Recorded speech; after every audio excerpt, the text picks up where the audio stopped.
Hi, everybody. Welcome to the IC topic chat for today. I guess it's February 6th or something. Is it the 7th? No, it's the 6th still. Tomorrow's the 7th. Happy birthday to my mother-in-law on Saturday. It'll be amazing. Let me see if I can share my screen for everybody. There we go. Today we're talking about niche, which is my favorite topic.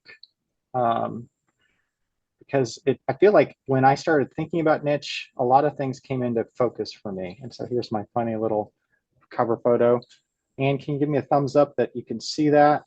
Actually, I can't even find you right now. Yep, yep, Oh, yep, good. yep. Yeah, thank you for that.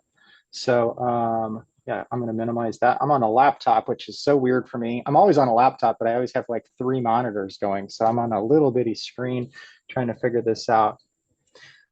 Some books that I've referenced throughout this presentation. The number one is the middle one. This is Jim Collins' Good to Great book. I talk about it all the time. It feels like it's getting old, but in some ways it's never gotten old because it's so relevant today, and it's all and you'll see when you read through it.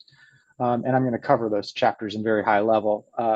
It totally makes sense. I also kind of talk about this Ikigai, Japanese principle, a lot, and I'll get into that in a little bit. There's a lot of principles about Ikigai out there, and this is the one that I used. And then, of course, Michael Michalowicz's Toilet Paper Entrepreneur, which is always kind of fun. He's kind of it's a little bit dirty, a little bit crazy. Not dirty in a dirty way, but literally like it's kind of a funny thing that you would think to include toilet paper as a way to go about your business. But anyway, all right, let's get into it. So we have a couple key niche ideas. You should start with, who do I want to serve, right? Who are those people that I like? Where do I want to hang out? Where do I want to spend my time? What type of services do I want to offer? And how do I spend my time, right? So what type of services? Primarily, we're talking about program evaluation, but it also could include things like grant writing, to talk about supporting development, executive development, or strategic plan development. And how do I spend my time? So, and then when we talk about spending our time, we spend it in a lot of different ways, like spend our time with obviously data collection and analysis and reporting, but you're also going to be spending your time with invoicing and networking with clients, and well, spending time with professional development like we're doing today. So central to a lot of this is this idea of a hedgehog concept. The hedgehog, let me make sure, yep. The hedgehog is a small little animal, kind of like a porcupine. And when we talk about the hedgehog is effectively like this very slow moving animal. And this kind of is a reference to Isaiah Berlin's old poem, or I think it might have been a short story about the hedgehog and the fox, where the fox dances around, but doesn't seem to have purpose, where the hedgehog moves very slowly and it moves in a directional in its direction. It knows where it's going, and if it gets attacked, it stops and it balls up and it's protected. Whereas the fox is not protected and it dances around a lot. So, how do we get to be a hedgehog? We have effectively three main concepts. You should start with, and this is how you think about who you are, what you want to do in your life and your business, and how you identify a niche within your. And by the way, I say niche, and if you're under the age of 45, you probably say niche. It's like apples, potatoes and potatoes. I say niche, you say niche. You can have a fight about it in the chat. Go crazy, everybody. All right. Anyway, when you're thinking about your niche, you got to start with what you love. What is it that you wake up each morning thinking, I can't wait to get to do this thing, whatever that may be? Working, it may be around your clients, maybe about how you do your data analysis and collection. A lot of people love qualitative data research. A lot of people hate it. If you hate qualitative data research and you love quantitative, you really love it, more power to you. That's what you should be doing. You love that. That's where you should be. You should probably find a thing that you love with regards to where your clients hang out. For me, I've always been into education, particularly STEM education. You need to be good at something too. So you can see we've got this developing Venn diagram. You should be doing something you love and you're good at. So if you're no good at data analysis, well, maybe we should have a conversation about being in program evaluation. You probably are all pretty good at it at this point, but you should be pretty good at it. There's a likelihood if you love something and you're good at it, you spend a lot of time in this middle. But if you love something, you're no good at it, it's not sustainable. So if you're outside of the overlapping of these circles, it's probably not going to work out for you. And we need to know that you can get paid to do these sorts of things. So that's the hedgehog concept, as Jim Collins puts it in his book, Good to Great. You should find that middle space of what you love, what you're good at, and what you're paid for. And so there's the arrow that kind of points to the center. I think I'll get to the Ikigai in just a second. So there's lots of examples of loving things that you're good at where you don't get paid. The classic example is maybe somebody who goes into a very competitive arts area. Like if you wanted to be an actor, you may love acting, you may be good at acting, but you can't get paid for it because there's not enough roles out there and you haven't found the right agent, or you haven't found the right place for you to be. So you might find yourself not in that center space. Now, there are people who are good at things that they don't love and they get paid very well for it. And I call them corporate lawyers. That's actually the classic example. Corporate lawyers oftentimes have lead from what the research says that I've seen. They often don't enjoy their jobs, but they can't get out of them. It's the golden handcuff scenario where you're really good at something, you're getting paid very well, but you don't love it. And I think honestly, this is a terrible place to be. You think it's great to get paid well, but you don't want to be in that situation. And there's actually lots of examples of it even within program evaluation. I can say I was good at and getting paid well when I was a one-person operation, but I fell out of love with being a one-person operation. And that's why I knew I needed to transition into a firm. And so I'm in a much better central position here today because I have colleagues and I have a team that I've been able to work with and develop. And I don't know that I would be nearly as happy as if I wasn't doing that. There are things that you love and can get paid for, and if you're no good at it, you're probably not. Actually, this little space over here on the left, this probably should be a little bitty itsy bitsy circle because it's not likely that you're going to get paid to do something that you're no good at. So anyway, you do want to try and stay in the center of the circle. And I will, if you hear me talk about how you go about doing things, even when we get into the marketing conversation in another month, I'm going to keep coming back to this concept. If you ever hear me talk and I say, what do we need to do? I'll probably bring this hedgehog concept back. But I actually think we should be talking about an Ikigai concept, which is the hedgehog concept. Now, complete honest, this is a Westernization. If you're from Japan, or if you have an understanding for this principle, they wouldn't put it into a Venn diagram, but it's an easy way for us to talk about it anyway.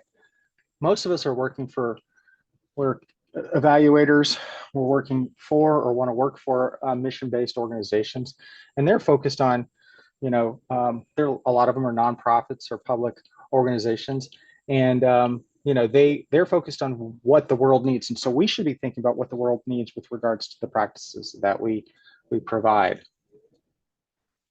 So when you think about who I am, I support educational organizations who are attempting to make the world a better place, right? I'm good at data analysis. Our firm is good at data analysis and communicating our impact through numbers and words. A lot of the programs that we do, and these are more relevant to me now, by the way, because we've gotten a little bit broader. So if you look at my partner, she's a little bit broader and probably wouldn't identify with this, but these are the things that particularly me and a lot of the teams at Goshen Consulting are, but we do a lot with STEM evaluation. This is an older presentation, but I still stand by DEI STEM scholarships and educator shortage. And this is getting recorded. I don't know if I'm going to lose any money over this, but I'm okay with it. I'm just going to stand by it because that's where I believe. All right, and let's see, next slide. And this is how we've identified ourselves. So the big idea is flywheel concept. When you're talking about your niche, which is the center of the four circles, think about a flywheel. Now, actually, most of us don't even know what a flywheel is. It's a mechanical component in your car that once you get it going, it creates inertia. But I like to think about a Ferris wheel. I lived in Chicago for 4 years, and I think about that Ferris wheel um, at the end of Navy Pier, and I think about if I were a successful organization, that would be indicated by the Ferris wheel going really fast, maybe even going so fast that I no longer have to do anything. So to get that started, I go up and I reach up high on the Ferris wheel and I just pull down on that car and get it moving. And that would be me focusing on my niche and getting out there and starting to talk to people. The first time I go out there and talk to somebody, I realize that is um, that is me just starting to spin this wheel. But I get out there again and it starts to spin faster. And I get my first project. And then my first project says, hey, I really like what you're doing. I'd like to invite you to meet a friend, or I'd like to give you another project. And this is what really happens. And the next thing you know, you go to a conference and you make that opportunity to present on what you're doing. And people really like what you're doing, and the wheel starts to spin faster and faster. But what you're doing is you're grabbing that Ferris wheel and you're continuing to pull and you're continuing to get out there. And the point is you can't make a Ferris wheel go if you walk around and you're doing other things like a fox. You're that hedgehog that I talked about earlier. Oops, didn't mean to make that happen. Let's say stop sharing. I tried to stop it from spinning because I was afraid everybody was going to get a headache. Let's get back into it. But anyway, so now you have a spinning Ferris wheel, and the Ferris wheel is the indicator of how fast and how productive your business is. Let's see, back to share. Here we go.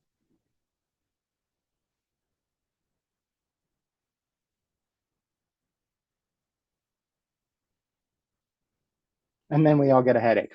All right.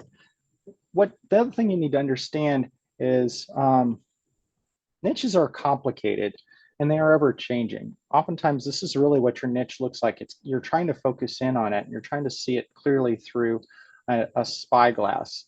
The reality is we're often starting in a blurry atmosphere here like we are on the left, and we're trying to get clearer. But even if you're looking at this, even on your screen, I'm sure you can tell on the right side, it's still not perfectly clear. That's because our niche is ever evolving and we're constantly trying to figure out and tinker with it. A lot of us are certainly tinkering with our niche right now with so much disruption going on. And so it's actually an important time to understand what you're really good at and make sure you're thinking about your niche these days, because these are important things to know who you are and what you want to do and to stay within your values in such a weird and changing and uncertain world. I will say the big secret, this is from Michael Minkalowicz's book, the big not so secret to finding your niche is being really, really good at something. Oh, at being really, really good at very, very little. Meaning you had ultimately you're going to find that extreme niche that people will stand in line for, that they're going to find that opportunity to work with you because they know you're really great at it. One of the things we're finding we're really good at is data visualization, particularly with STEM organizations. And to get even more niche, it seems like we're doing it a lot within Department of Defense work and Department of Defense STEM with military connected children. So it's just, that seems so niche, doesn't it? But there's a lot of opportunity there for us. And that's what we at Goshen Consulting are finding, one particular niche. We have other niches evolving for certain around school-based mental health, particularly in the state of Illinois. But those are the things that we're really, really good at. But it's a very, very specific and finite kind of niche. Here's a couple more quotes for you. Here's one from Warren Buffett. It's all about saying no. And I probably should have written that much bigger. And even one of our colleagues, she often shows up to these sessions. She might be here today, Nikki. I don't know if you're here, but this is her quote from an article that was written not an article, but a research article that we had from 2019. And one of my favorites, if you guys joined the session a couple weeks ago when I was talking about Stoic philosophy, Ryan Holiday is my guy, but you need to keep the main thing the main thing. And what does that mean? That means you ignore these sorts of things that people come in when you're trying to get your work done, when you're staying focused. I know it's not in the contract, but we've all had that one. So let's just remember this is where we need to stay focused. And I have a quote here, but I have it in the notes. So let me get that up here for you. I'm going to just read it to you from my notes. What we have here, as we are in Black History Month, and I'm going to double down on what I was saying. Booker T. Washington was a very busy man, and this is a quote straight from Ryan Holiday. He ran the Tuskegee Institute, in which he founded. He traveled constantly to speak to crowds and meet donors. He lobbied legislators, gave lectures, led fundraising campaigns, and published 5 books. How did he manage it all? It wasn't just endurance and hustle and energy. It was also the discipline to say the dreaded word, no. And no is critical to us when we're talking about niche, guys. The number of people who stand ready, and this is his quote, the number of people, Booker T. Washington's quote, the number of people who stand ready to consume one's time to no purpose, he said, is almost countless. He knew that the way to be successful in life is to keep the main thing, particularly when your main purpose in life is uplifting an entire race of people. So I will double down on my DEI direction. I'll say happy Black History Month to everybody. And I'm going to stop my session now, and I'm not going to be around for very much longer because I'm in this public place and I'm kind of in a funny situation today. But with everybody, I do want you to know that next week we are going to gather. Naima Khan, our ICTIG chair, is going to be joining us. We're going to be talking about everything that's going on in the world and just kind of use it as our own kind of a healing space and an opportunity to connect with one another. So I want to encourage you guys to come back next week. And with that, everybody stick around who's live, but everybody out in YouTube land, nice seeing you. We'll see you next time.